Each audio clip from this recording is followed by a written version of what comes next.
शहजाद साहब, world cup चल रहा है क्रिकेट का। कल पाकिस्तान और इंडिया का मैच है। उस पे बताएं वो मैच कौन सी टीम जीत सकती है, अगर आपने जैचा निकाला है, देखे हैं मामलात तो।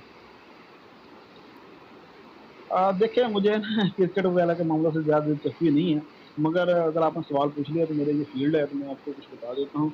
कल है सूर्य ग्रहण, और सूर्य ग्रहण लग रहा है बुर्ज मेज़ान में, जो कि पाकिस्तान के ज़ैचे का 5वां खाना है। 5वां खाना खेलों का ही होता है, ठीक है? तो 5वें खाने में जो सूर्य ग्रहण है, ये मैं कह सकता हूँ कि बड़ा टफ एंड टाइट मुकाबला होगा पाकिस्तान का और भारत का। मगर उसमें भारत का, क्योंकि पाकिस्तान के मैच के 5वें खाने में लग रहा है और उनके छठे खाने में लग रहा है, यानी कि वो अपने दुश्मनों पर हावी होंगे। क्योंकि भारत की पोजीशन मुझे मजबूत नजर आ रही है कल के मैच में। ठीक है, नहीं कल आपको अगर सितारों के हिसाब से देखा जाए तो इंडिया आपको जीतता हुआ दिखाई दे रहा है, लेकिन टफ मुकाबले के जी। बाद।